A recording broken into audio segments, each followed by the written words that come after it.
Alabado sea Jesucristo, Rey de Reyes, Señor de Señores. A todos y cada uno de ustedes, hermanas y hermanos, muchísimas felicidades en este 2011. Este es el primer programa que hacemos del año. Hoy día miércoles estamos comenzando una nueva etapa en este programa Conozca Primero su Fe Católica. Soy el Padre Pedro Núñez. Bienvenidos de todo corazón. Qué gozo, qué júbilo, qué alegría y qué honor realmente el tenerles a ustedes como escuchas de este programa. Doy gracias al Señor desde lo profundo de mi ser por la oportunidad que tengo de compartir con ustedes la santa palabra de Dios a través de este programa.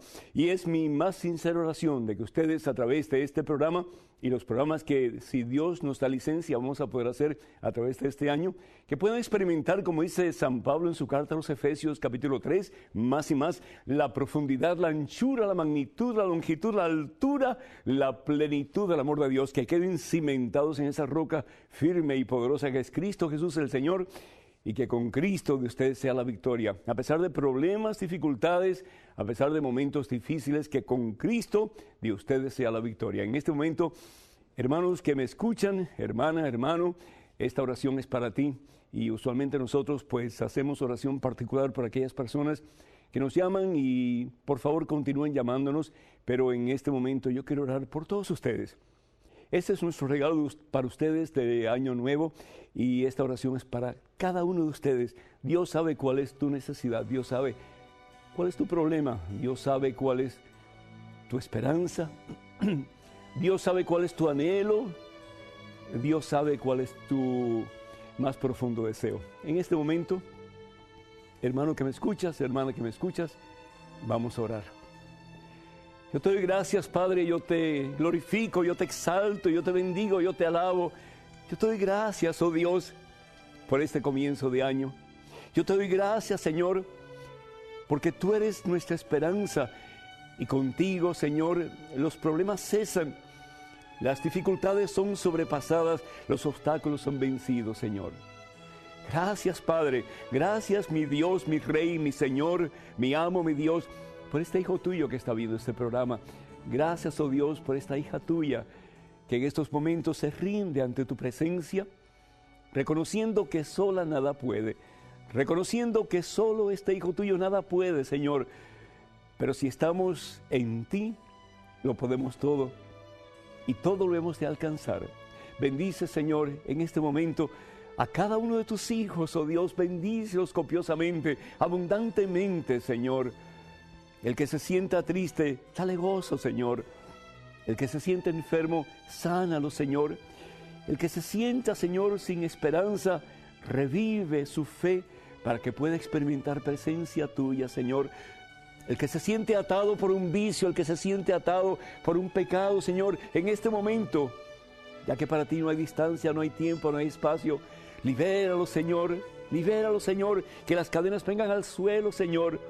Que las ataduras cesen y que este hijo tuyo pueda quedar libre y comenzar un nuevo año en la libertad de los hijos de Dios. Que esta hija tuya experimente libertad, Señor, en el mejor sentido de la palabra, porque somos verdaderamente libres cuando estamos contigo, Señor, cuando caminamos mano a mano contigo, Señor, cuando rendimos nuestra voluntad a la tuya, Señor, y reconocemos que contigo sí hay victoria, sí hay esperanza, y si hay grandes posibilidades de vida nueva. Bendice, Señor. Recibe, hermano, recibe, hermana, esta bendición que viene de Dios.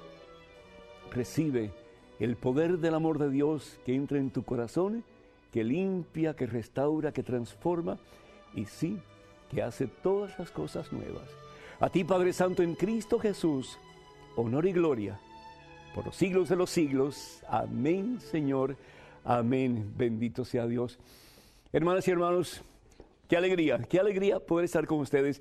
Y la palabra de Dios que escuchamos realmente, pues hace unos días atrás, en el Evangelio del Domingo nos hablaba de el día de la Epifanía. Y en esta semana pues estamos celebrando el día de la Epifanía. Y la palabra Epifanía significa manifestación. Es ese Dios maravilloso que se da a conocer. Es ese Dios maravilloso que no solamente nos crea a todos y cada uno de nosotros, que crea todo lo que existe, visible e invisible, pero es ese Dios maravilloso que quiere tener una relación personal e íntima contigo y con cada uno de nosotros. La palabra Epifanía Es una palabra griega que significa precisamente darse a conocer. El Dios que se revela, el Dios que se da a conocer, el Dios que se manifiesta. Y Dios se da a conocer en la persona de Jesús, y esa es la total revelación de Dios. Dios se había revelado a través de profetas, a través de jueces, a través de hombres y mujeres santos en el Antiguo Testamento. Pero Dios se va a revelar en el Nuevo Testamento a través del santo entre los santos, que es Jesucristo. Jesús, que es Dios. Jesús, que es el Hijo de Dios que vive. Jesús, que es de la misma esencia que el Padre. Él mismo lo dice, Evangelio según San Juan, capítulo 10, versículo 30, el Padre y yo somos la misma cosa. Y Dios se revela a los pastores y experimentan la epifanía de Dios, los pastores, a través de un ángel, nos dice la palabra de Dios. Sin embargo, hay otros personajes en la Biblia muy importantes también, que conocemos como los magos de Oriente. Y los magos de Oriente reciben la manifestación de Dios a través de un anuncio, no de un ángel, sino que de una estrella. Dios se quiere manifestar a ellos, Dios se quiere manifestar a los paganos, Dios quiere darse a conocer a aquellos que no conocen al único y verdadero Dios, como tal vez lo conocen los israelitas. Y nos dice la palabra de Dios que estos magos ven esta preciosa estrella, esta estrella que iluminaba el cielo, esta estrella que era más brillante que todas las demás, y sienten en su corazón que el Dios verdadero, el Dios de la creación, el Dios de la historia, los está llamando a una íntima y personal relación con ellos. Y nos dice la palabra de Dios que comienzan a buscar dónde es que ha nacido ese que es la manifestación de Dios, que es Jesucristo. Me imagino yo que el tiempo que pasaron estos hombres buscando a ese que es la manifestación total y completa de Dios, que es Jesús, les tomó mucho tiempo. Muchos teólogos piensan que alrededor tal vez de 2 años. Y ahí, hermanos, lo dejaron todo. Dejaron sus casas, dejaron sus familias, su esposa, sus hijos, sus trabajos.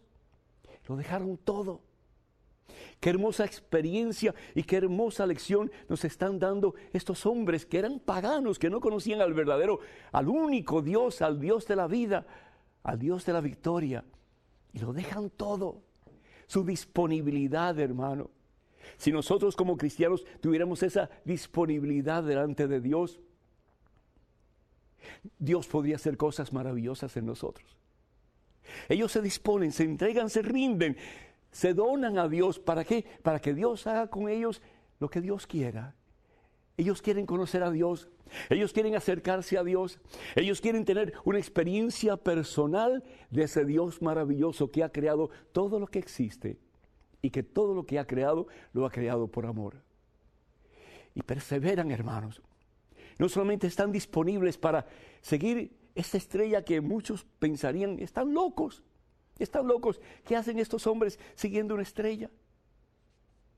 ¿Y qué importancia tiene esa estrella en relación a Dios? Y al fin y al cabo, Dios habla en contra de horóscopo y de adivinaciones y de brujerías y de santerías y de espiritismo, porque la palabra de Dios dice que todo eso es una abominación a los ojos de Dios. Pero sin embargo, Dios se revela a través de una estrella. Dios va a nuestro propio nivel para alcanzarnos a nosotros donde estemos nosotros. ¿Para qué? Para ayudarnos a conocerle más a Él a medida que Él nos impulsa hacia Él mismo. Y nos dice la palabra de Dios que después de todo este tiempo, después de todos los obstáculos y dificultades por los que estos magos de Oriente pasaron, encontraron lo que buscaban. Hermano, hermana, yo no sé cómo está tu relación con Dios. Yo no sé si a veces sientes que tus fuerzas desfallecen y ya no tienes deseos de seguir adelante en tu búsqueda de Jesucristo. Pero qué tremenda lección nos dan estos magos de Oriente. Ellos no claudicaron, hermanos. Ellos no se dieron por vencido en su búsqueda de Dios. Ellos habían hecho una decisión: disponerse ante Dios. Disponerse ante Dios para que Dios los guiara según su voluntad. Ya no iban a caminar por el camino que ellos querían, ya no iban a hacer las cosas a su manera, sino que iban a hacer las cosas de acuerdo a la voluntad de Dios. Se dispusieron y al disponerse comenzaron la búsqueda. Dos cosas importantísimas para que nosotros podamos experimentar la salvación que Jesús nos quiere dar. Disponernos para hacer la voluntad de Dios y buscar a Jesús con todas las fuerzas de nuestro corazón y no dejar de buscarle hasta que lo encontremos y lo hagamos nuestro. Los magos de Oriente hacen precisamente eso. Se disponen delante de Dios para que Dios los lleve por el camino que Él quiera. Y finalmente, a través de una larga perseverancia, de búsqueda, de sobrepasar obstáculos y dificultades, nos dice la palabra de Dios en el Evangelio según San Mateo capítulo 2, versículo 1 en adelante y muy especialmente en el versículo 7 en adelante, que finalmente encontraron lo que buscaban. Y dice el versículo 10, ¡qué alegría más grande! ¡Qué alegría más grande! Bendito sea Dios. ¿Por qué? Porque de nuevo habían visto la estrella y bajo la estrella estaba la casa donde Jesús niño estaba con su madre y con José. Y dice la palabra de Dios, abrieron entonces sus cofres después de rendirle tributo y de adorarle. Y le ofrecieron todo lo que tenían. Todo lo que tenían se lo ofrecieron a Él, porque al fin y al cabo todo lo que tú tienes y todo lo que yo tengo viene de las manos providentes y amorosas de Dios. Y le ofrecen oro, símbolo de la realeza de Jesús. Jesús es rey. Y le ofrecen incienso, símbolo de que Jesús definitivamente es Dios, porque a Dios es a quien se le ofrece el incienso. Y finalmente mirra, esa sustancia amarga que va a hablar de el dolor, de la pasión por la cual Jesús va a pasar por amor a ti y por amor a mí. Para que un día ya no haya más dolor en tu corazón, para que un día ya no haya más vacío ni soledad en tu corazón, sino que gozo y felicidad eterna en su presencia, en su gloria, que es el cielo. Qué hermoso la disponibilidad de estos magos de Oriente que no conocían a Dios, pero que se rindieron en las manos del Señor para que el Señor hiciera en ellos y a través de ellos su santa voluntad. ¡Qué hermoso! ¡Qué lección tan formidable! No dejaron de buscar al niño Dios, no dejaron de buscar a Jesús hasta que finalmente lo encontraron. Y qué alegría tan grande, qué alegría tan maravillosa, qué alegría tan fuera de serie cuando encontraron lo que estaban buscando, la perla de gran precio, el tesoro que quien lo tiene todo y nada le falta. Nos dice la palabra de Dios que regresaron a sus hogares por otro camino. Ya no por el camino que habían vivido antes de conocer a Dios, sino que por el camino que al fin y al cabo es Jesucristo. Para que nos llamen hermanas y hermanos en Estados Unidos, el teléfono en este comienzo de año es el 1-800-221-9460.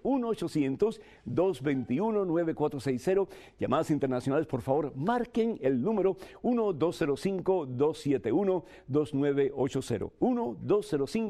1-205-271-2980. Vamos a una pausa, pero regresamos en cuestión de momentos. Así que, por favor, hermanas y hermanos, no se vayan, quédense con nosotros.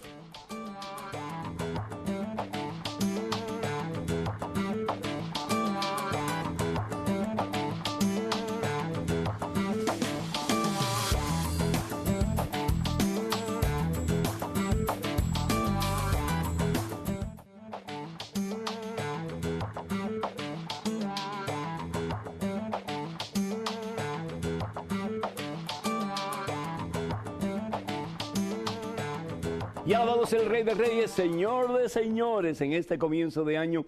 Muchísimas, pero muchísimas felicidades. Que la presencia, la paz, el amor de Cristo Jesús anide en sus corazones, en sus voluntades, en sus vidas y en las vidas de aquellos que ustedes aman y que son especiales para ustedes. Hermanas y hermanos, me gustaría mucho que ustedes se hicieran parte de la página de Facebook que tiene este servidor. Y les invito para que haciendo eso, pues vayan a facebook.com/EWTN Español. Yo envío regularmente pues un pasaje bíblico, una meditación algo de comida espiritual que yo sé que les puede ayudar en su crecimiento espiritual y en su relación con el Señor.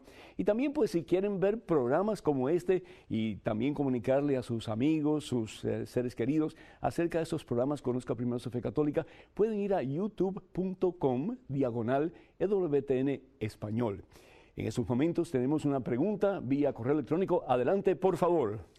Padre Pedro, ¿por qué hay un cambio tan radical en el Dios del Antiguo Testamento con el del Nuevo Testamento, si es el mismo Dios? Raúl Fonseca, Nebraska. Raúl, muy buena tu pregunta, muy buena tu pregunta. Y la respuesta es la siguiente: no es Dios el que cambia, Dios sigue siendo igual. Dios es inmutable, Dios es todopoderoso, Dios es infinitamente sabio. En Dios no hay cambio. En la percepción del ser humano en relación a Dios, sí, definitivamente hay cambio. Y lo vemos en el Antiguo Testamento. La Santa Biblia no es otra cosa sino que un diario de fe.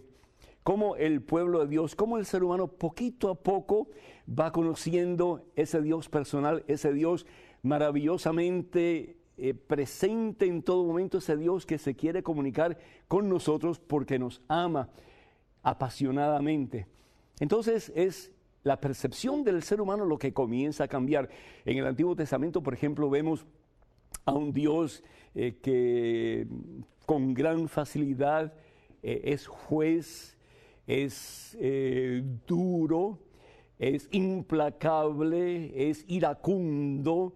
Es un Dios que, aunque comienza a darse cuenta que es un Dios cercano, pero también es un Dios que está muy distante, al punto de que los judíos no podían mencionar el nombre que Dios le había dado a Moisés. Y por eso, por tantos siglos, jamás se pronunció el nombre de Dios. Se le daban otros nombres, Elohim, Adonai, El Shaddai, etc. Pero el nombre de Yahvé nunca se le dio, porque lo consideraban algo excesivamente lejano y por lo tanto, pues no lo pronunciaban. Sin embargo, vamos al Nuevo Testamento, y el Nuevo Testamento, ¿qué es lo que nos revela de Dios? Pues es Jesús quien nos revela quién es Dios. La manifestación de Dios en Jesucristo. ¿Y qué es lo que nos revela Jesús? Que Dios es amor. Que Dios es un Padre que nos ama sin límites. Es un Padre que, al igual que en la parábola del hijo pródigo, pues da libertad al hijo, para que el hijo, si quiere ir lejos del Padre, lo haga. Pero el Padre en su misericordia siempre va a estar con brazos abiertos. Evangelio según San Lucas capítulo 15, esperando que el hijo regrese. ¿Para qué? Para limpiar al hijo. Y si el hijo de verdad tiene un corazón arrepentido, un corazón contrito, limpia al hijo, lo levanta de su miseria, le pone un anillo al dedo y sandalias a los pies, como diciéndole: hijo, la autoridad yo te la devuelvo como hijo mío, la dignidad yo te la devuelvo como hijo mío. Ya tú no eres uno que está esclavizado a las miserias del mundo, tú me perteneces a mí y por lo tanto vamos a celebrar. Ese es el Dios del Nuevo Testamento. Sin embargo, en el Antiguo Testamento también hay muchísimos pasajes que nos hablan de ese Dios misericordioso y amoroso, que es el Dios de Jesucristo. En estos momentos, otro correo electrónico. Adelante, por favor. Padre Pedro, ¿por qué es solo Juan el que habla del poder de Jesús de resucitar a los muertos el día del juicio final y los otros no? Federico Rosales, México. Federico, cuando tú te refieres a Jesús, hablando acerca de que Él va a resucitar al fin de los tiempos, me viene a la mente el pasaje según San Juan, capítulo 11, versículo 25, en que Jesús dice: yo soy la resurrección y la vida. Yo soy la resurrección y la vida. El que cree en mí, aunque muera, vivirá. Y el que ha creído en mí y muere, vivirá para siempre. Jesús está hablando de que Él es el que da la vida nueva. Él es el que da la resurrección. ¿Por qué? Porque Jesús es Dios. Jesús es el que tiene el poder para dar la vida. Y Jesús da vida. He venido para que tengan vida, dice el Señor Jesús, y vida abundante. No vida mediocre, no vida así como que medio enclenque, medio desequilibrada, pero vida abundante. Si nosotros los cristianos creíamos esa realidad, no estaríamos la mayoría del tiempo así como que tristes y demacrados y rendidos a la miseria y sin esperanzas y deprimidos y tristes. No, si Jesús está conmigo, todo lo puedo en aquel que me fortalece, dice San Pablo, Filipenses capítulo 4, versículo 13. Pero sin embargo, si bien es cierto que Jesús en el Evangelio según San Juan habla de que Él es la resurrección y la vida, los demás pasajes también hablan de lo mismo, de diferentes puntos de vista, pero están hablando acerca del mismo poder de resurrección que solamente Jesús tiene. Yo quiero que quede muy claro que cuando estos 4 evangelistas hablan de Jesús, cada cual va a hablar de Jesús desde su propia perspectiva. Si yo les preguntara a ustedes, a 4 personas de ustedes, díganme algo del Padre Pedro, pues cada uno diría una cosa diferente, ¿verdad que sí? Y todas serían verdad, yo estoy seguro. Lo mismo sucede con los evangelistas, es decir, con Mateo, Marcos, Lucas y Juan. Cada uno va a escribir acerca de Jesús desde su punto de vista, desde sus experiencias, desde su filtro de conocimiento de quien están hablando, que es Jesucristo, pero cada cual según su punto de vista y perspectiva. Pero los 4 hablan del poder de Dios en Jesucristo. Al fin y al cabo, Jesús es Dios. San Mateo, por ejemplo, nos habla acerca del juicio final y habla del poder de Jesús de resucitar. Si vamos nosotros al Evangelio según San Mateo, en el capítulo 25 vemos como Jesús, dice la palabra de Dios, viene a juzgar a toda la creación. Viene a juzgar a toda la creación. ¿Y qué es lo que hace el Señor Jesús? Nos dice la palabra de Dios que Jesús separa a los seres humanos en 2 bandos. Evangelio según San Mateo capítulo 25, en el versículo 32 y adelante, sí, pero dice la palabra de Dios, separará unos de los otros, al igual que el pastor separa a las ovejas de los machos cabríos. Es decir, están vivos. Estas personas que murieron están vivas. Y Jesús entonces no solamente los va a separar, pero a los buenos, dice la palabra de Dios, irán al cielo, a su presencia, y los malos, los que desobedecieron la voluntad de Dios, irán al fuego que no se termina. Es decir, Jesús es el que da la vida y el que resucita. En el Evangelio según San Lucas, capítulo 7, vemos como Jesús da vida a un joven que estaba muerto. Y le dice, joven, a ti te digo, levántate, el hijo de la viuda de Naín. Y en el Evangelio según San Marcos, capítulo 5, vemos como Jesús levanta a una niña que supuestamente estaba muerta y le dice, talita cum, que quiere decir, hija, a ti te digo, levántate. Todos hablan del poder de resurrección de Cristo Jesús, cada cual desde su punto de vista y sí, desde su propia perspectiva en relación a Jesucristo. Tenemos otra pregunta, adelante por favor. Estimado padre, ¿cómo puede ser Pablo figura clave del cristianismo después de sus hazañas? Armando Espinosa, Honduras. Porque Dios es un Dios de misericordia. Me acuerdo una vez que un hermano nos escribió y nos decía que pues Dios no puede perdonar a una persona que ha pecado tanto. Hermanos, Dios es misericordioso. Y si venimos a Él con un corazón contrito, es decir, con un corazón arrepentido, no solamente Dios perdona, pero Dios olvida. No solamente Dios perdona, pero Dios olvida.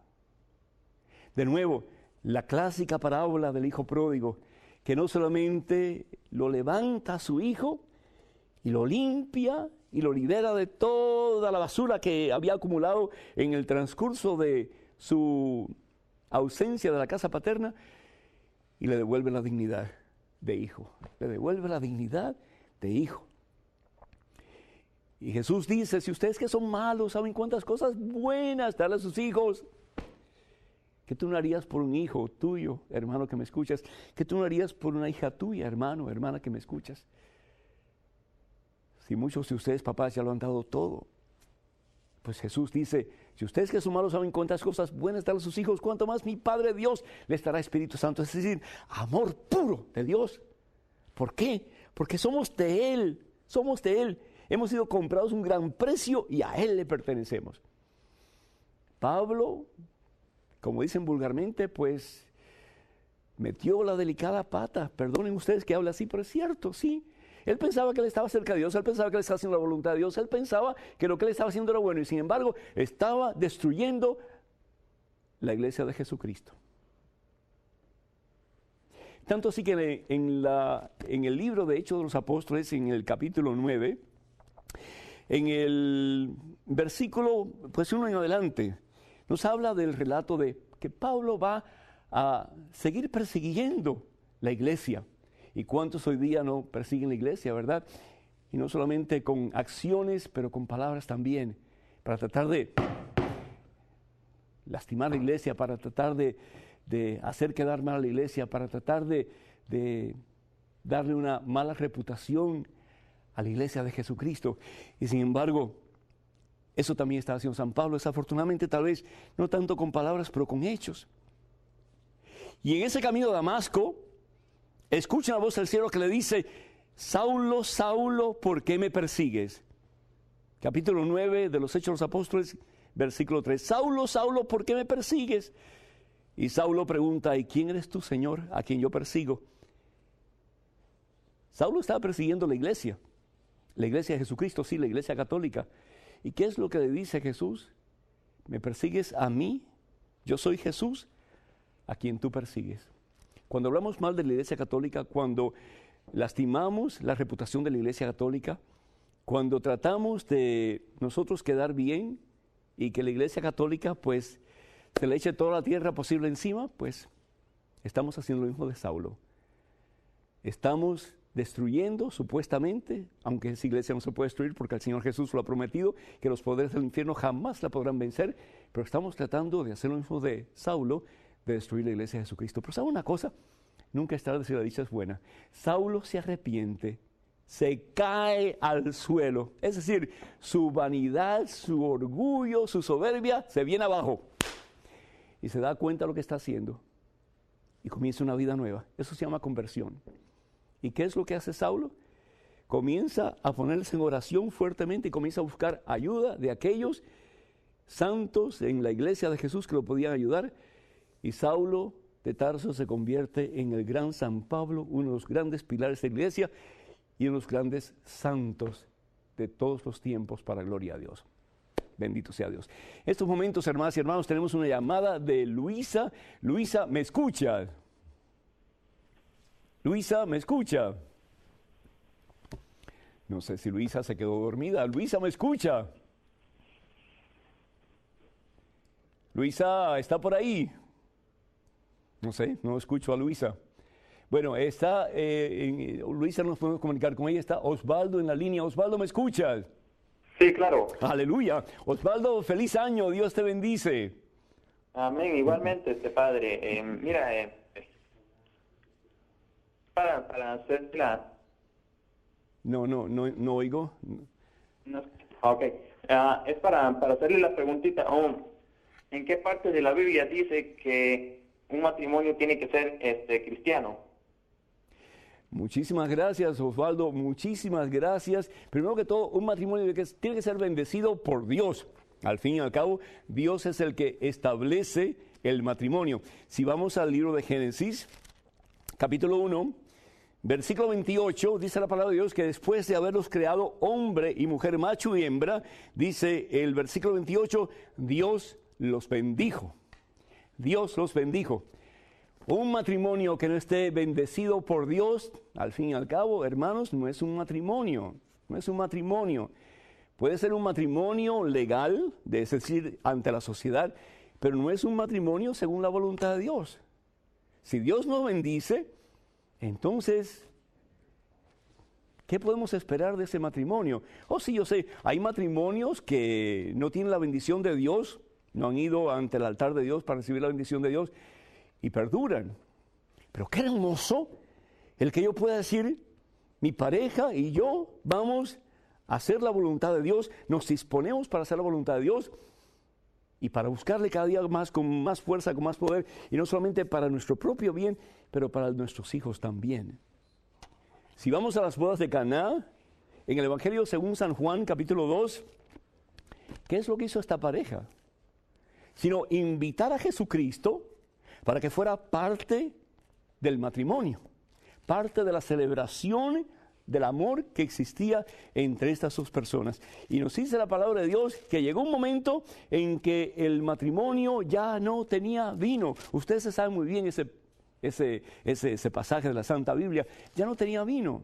El vino en la Santa Biblia es símbolo de amor, es símbolo de cordialidad, es símbolo de unidad, bien usado. No estoy hablando mal usado, bien usado. ¿Y qué es lo que pasa? Habían invitado a María Santísima, pero no solamente había invitado a nuestra Santa Madre, había invitado a Jesús. Jesús era parte de esa celebración matrimonial. Jesús había sido invitado al banquete de la boda, a la celebración de aquellas dos personas. Dios estaba entre ellos. Y no solamente Dios bendice esa relación, pero Dios cambia simple agua, nos dice la palabra de Dios, en el mejor de los vinos. ¡Qué maravilla! ¿Cuántos de ustedes no tendrán sus tinajas vacías?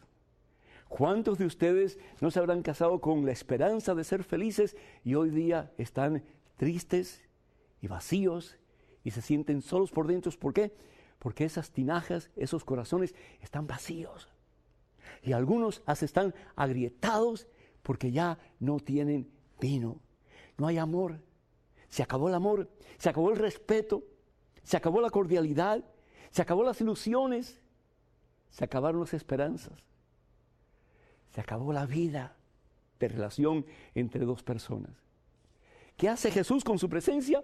Cambia simple agua, que es lo que ponen los dos, es decir, la pareja, en el mejor de los vinos. Porque con Dios lo imposible se hace posible. Y con Cristo Jesús siempre, siempre hay victoria. Para que nos llamen en Estados Unidos, el teléfono es el 1-800-221-9460.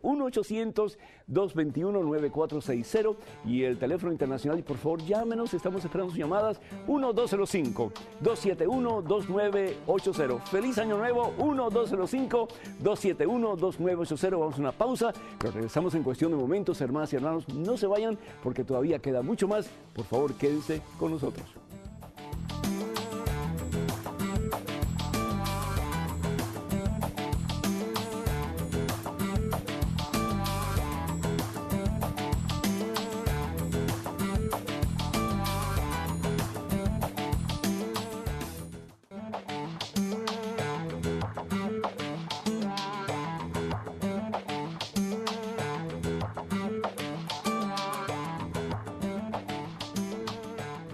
Y alabado sea el Rey de Reyes y Señor de Señores, y nuevamente lo voy a seguir diciendo hasta el final del programa. Muchísimas felicidades. Que este es un año de disponibilidad ante la presencia del Señor. Haz conmigo lo que tú quieras. Materia disponible en tus manos, como pudo decir María Santísima, como pudo decir Pablo, como dijeron los magos de Oriente, y como siguen diciendo santos tras santos en la Iglesia Católica hoy día. Todo tuyo, Señor. Haz conmigo según tu voluntad. Y que sigamos buscando al Señor con más fuerza y a través de medios como este, y que siempre estemos conscientes de que al encontrarnos con Cristo Jesús vamos a caminar en un camino nuevo. En estos momentos, un correo electrónico con una pregunta. Adelante, por favor. Padre Pedro, ¿por qué a María la llaman Santísima si el mismo Jesús dijo que solo el Padre es santo? Ernesto Mendieta, Guatemala. Muy buena pregunta. Te estás refiriendo, si no me equivoco, al Evangelio según San Lucas, en el capítulo 10, en que Jesús tiene una persona que viene donde él. Vamos a ir al Evangelio según San Marcos, mejor todavía. Evangelio según San Marcos, vamos al capítulo 10 de San Marcos.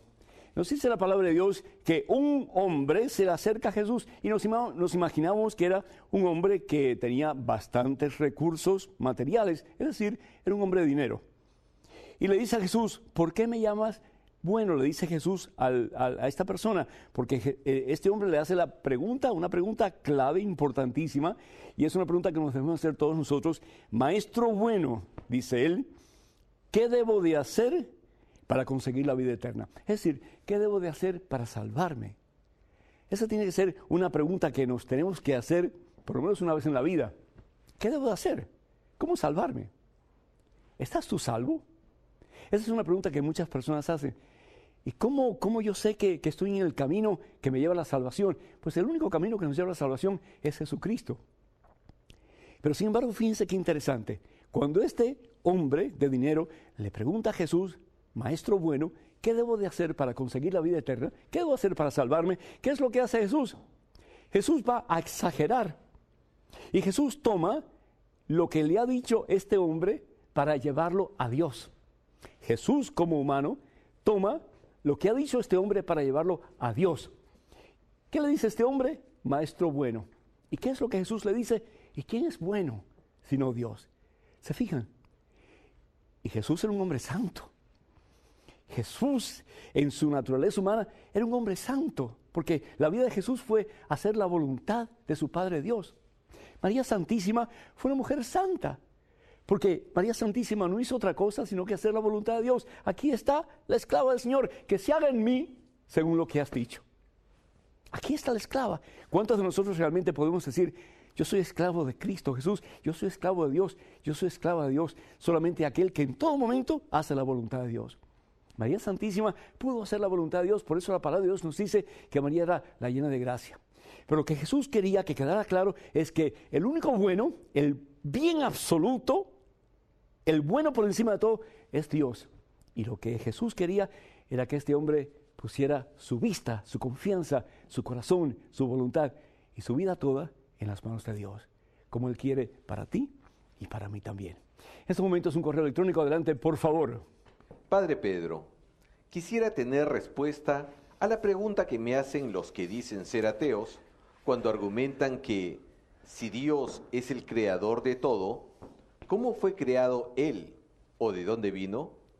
La verdad es que yo mismo como católico y con todos mis errores y faltas, me hago esa misma pregunta. Luis Rafael Álvarez, Ecuador. Luis Rafael, si otro ser hubiera creado a Dios, Dios no sería Dios. El otro ser sería Dios.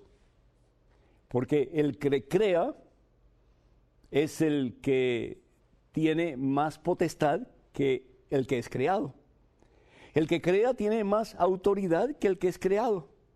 Al fin y al cabo, el que crea es el que tiene el poder para dar vida. Y si decimos que alguien creó a Dios, entonces Dios realmente no tiene poder para dar vida. Otro es el que tiene el poder para dar vida. Nosotros creemos que Dios está por encima de todo, que Dios es ser supremo y que no hay nada ni nadie por encima de Dios. Dios es el principio, Dios es el fin, Dios es desde siempre y Dios es para siempre. Nosotros somos criaturas, es decir, venimos de alguien y en última instancia venimos de Dios. Pero Dios no viene de nada. Él es, como dice Santo Tomás de Aquino, Él es la primera causa que hace que todo lo demás se ponga en movimiento. Él es el que no es movido y mueve todo lo demás.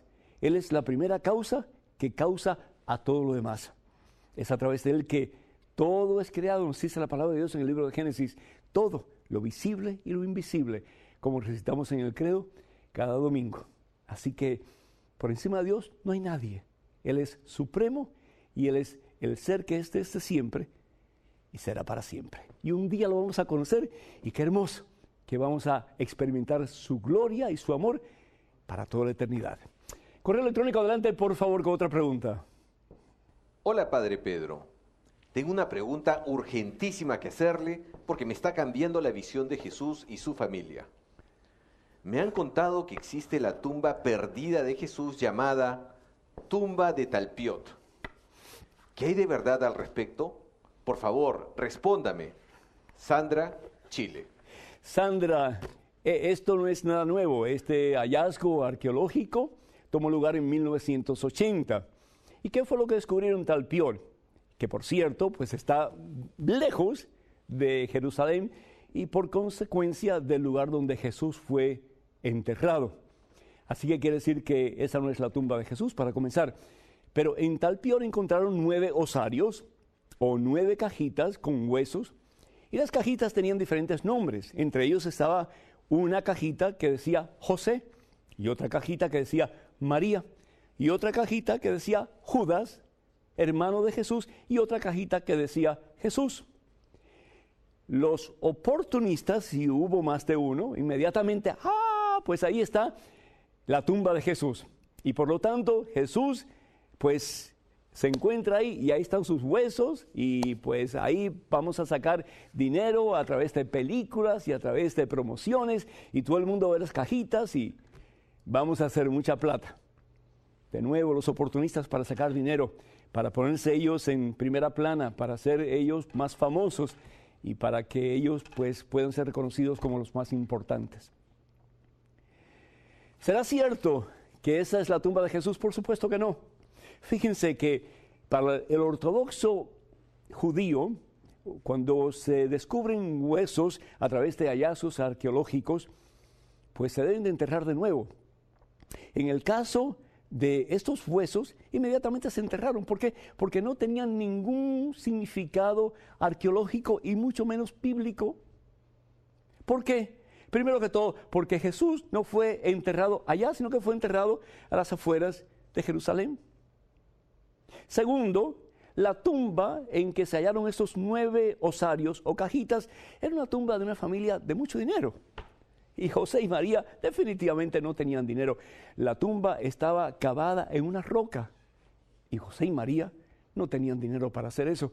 Así que lo más probable es que ellos no solamente fueron enterrados cerca de Jerusalén, o relativamente cerca, pero fueron enterrados en su propia Nazaret. La otra cosa que es importante también es que los huesos que encontraron de ese supuesto Jesús, y había muchos Jesús en aquellos tiempos, y habían muchos que tenían el nombre de María, y había muchos que tenían el nombre de José, y había muchos que tenían el nombre de Judas, no tenían ninguna señal de crucifixión en esos huesos. Quiere decir que no eran los huesos de Jesús. Y finalmente lo que nos dice la palabra de Dios en la primera carta de San Pablo a los Corintios capítulo 15, versículo 14. En vano sería nuestra fe si no creyéramos que Cristo Jesús ha resucitado. Jesús no está en una cajita, Jesús no está en un osario, Jesús no está en una tumba. La tumba de Jesucristo está vacía, hermana y hermano, porque Cristo Jesús es Dios, ha resucitado y con Él resucitaremos un día y nuestra será la victoria final. Vamos a ir a una pausa. Recuerden, hermanos, todavía queda mucho más, así que regresamos en cuestión de momentos. Hermanas y hermanos, por favor no se vayan, quédense con nosotros.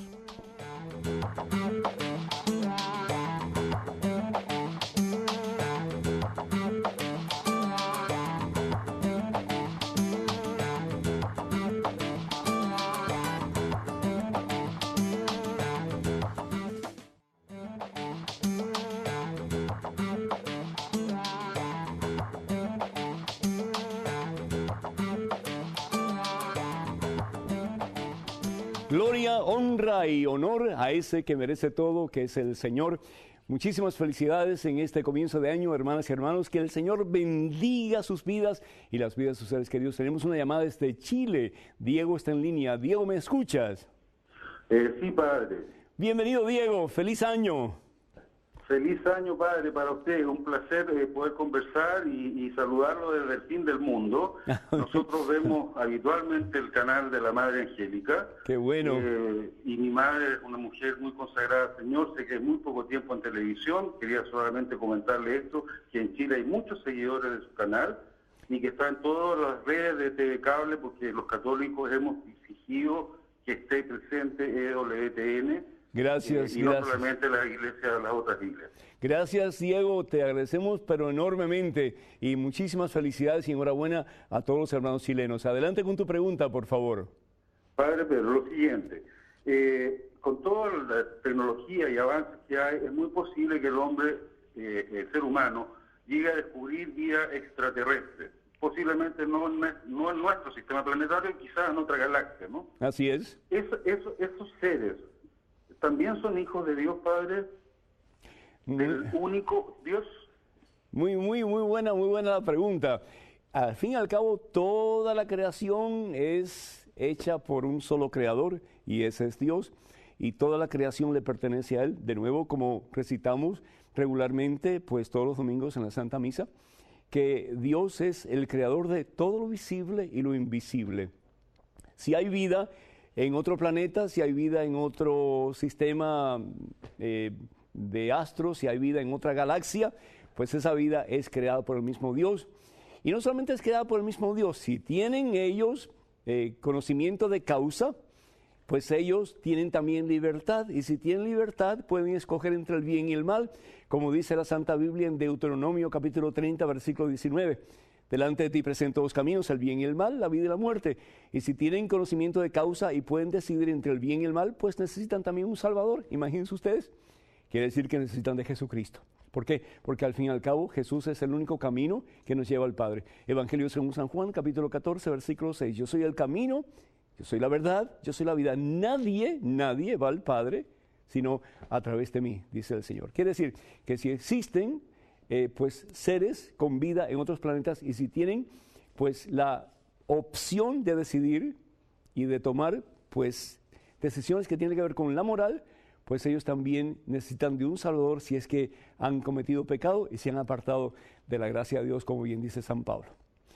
Ha sido realmente pues un gran gozo compartir con ustedes este programa de principio de año y cuenten con mis oraciones, hermanas y hermanos, que Dios les bendiga en abundancia. Tenemos un ratito todavía y quiero pues reconocer algunas de las muchas llamadas que ustedes han hecho. Entre ellas está Noemí de Virginia y ella pregunta, quiere saber qué se puede hacer para, y sobre todo en este comienzo de año, tener una relación más estrecha con Jesús, que pueda profundizar una relación más estrecha con Jesús. Y mi respuesta, Noemí, sería pues hacer lo que hicieron los magos de Oriente. ¿Qué hacen los magos de Oriente? Se disponen. Nosotros bien sabemos qué es lo que Dios quiere para nuestras vidas. Conocemos de sobra cuál es la voluntad de Dios para nosotros. Y lo importante es que tomemos la decisión en este comienzo de año de vivir según la voluntad de Dios. Ellos se disponen. Y ellos pues no solamente se disponen a hacer la voluntad de Dios, pero ellos comienzan la búsqueda de Jesús. ¿Cómo buscar a Jesús en este comienzo de año? Pues viendo este programa, viendo EWTN, escuchando palabras de vida y de salvación eterna. San Pablo nos recuerda que la fe entra en el corazón a través de la prédica de la palabra. Y dice San Pablo en Romanos capítulo 10, pero ¿quién va a tener fe si no hay nadie quien predique? Benditos a Dios que tenemos medios como este, benditos a Dios que tenemos grandes sacerdotes en la Iglesia Católica, grandes diáconos en la Iglesia Católica, grandes laicos comprometidos, religiosos, religiosas, que están predicando la palabra de Dios. Escuchemos lo que la Iglesia nos dice a través de estos siervos del Señor. Que podamos frecuentar los sacramentos, especialmente la Santa Eucaristía, hermanas y hermanos, que a través de ese santo misterio, tu vida, la mía, tu cuerpo, el mío, nos podamos unir a ese maravilloso ser que es Jesucristo y que a través de nuestro sistema circulatorio más y más circule la misma sangre de Dios. Que podamos ser nada para que Cristo Jesús sea todo en nosotros y comenzar a caminar como los magos de Oriente en un nuevo camino. Ojalá que así lo puedas hacer, Noemí, ojalá que lo podamos hacer todos nosotros. Este hermano que se llama Alberto Cortés de Puerto Rico hace la siguiente pregunta, dice que él le da mucha pena que el padre Alberto, que luchó tanto, y estamos hablando del padre Alberto Gutiérrez, me imagino yo, por la iglesia católica, ahora le está echando tierra encima. ¿Y qué se puede hacer? Muy fácil. Tocayo del padre Alberto, ¿qué se puede hacer? Pues orar por él, orar por él. De nuevo, cada cual tiene que tomar su decisión y desafortunadamente sí, a veces hacemos mucho bien con una mano y después con la otra echamos abajo todo lo que en el nombre del Señor construimos en un momento de nuestra vida. Hay que orar mucho, porque algún día todos nosotros vamos a tener que compadecer delante del eterno juez. Sí, Él es eternamente misericordioso, pero sí, y bien lo dice Jesús, Él es eternamente justo. Y tengo otra llamada, dice, nuestro primer hijo acaba de nacer, bendito sea Dios, muchas felicidades, y esto viene de José y Elena Betancourt de Florida.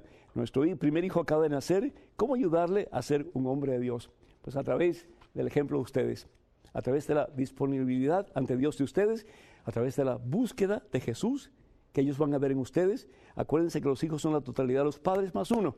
Es decir, todo lo que aprenden de ustedes, un día más tarde o más temprano lo van a poner en práctica. Por eso dice la palabra de Dios en Proverbios capítulo 22, versículo 6, enséñale a tu hijo, a tu hija, el camino que debe seguir y cuando sea viejo no se apartará de él. Hermanas y hermanos, oren por nosotros, oren por este canal EWTN para que podamos seguir en este comienzo de año y a lo largo de este año que Dios nos va a dar, predicando la palabra de Dios a tiempo y a destiempo. Les invitamos para que oren por nosotros y les invitamos para que ustedes nos apoyen con sus aportes económicos y grandes o pequeños para que podamos seguir llevando al mundo la santa palabra de Dios. Quiero recordarles que en el mes de octubre, y lo digo ya de antemano para que muchos de ustedes lo sepan, vamos a estar yendo en peregrinaje. Esta vez va a ser a Tierra Santa y también a Grecia, si Dios así lo permite, en el mes de octubre. Y si Dios quiere, pues mi productor, Pablo Pilco, va a estar conmigo para hacer nuevos programas que ustedes van a poder disfrutar en un futuro cercano. Que el Señor los bendiga en abundancia en este y por siempre, que en este comienzo de año los colme de felicidad, de santa presencia de Jesús y de su santa paz. Que la bendición de Dios Todopoderoso, Padre, Hijo y Espíritu Santo, esté con ustedes y sus seres queridos. Que pasen un día muy feliz y hasta el próximo miércoles. Dios primero.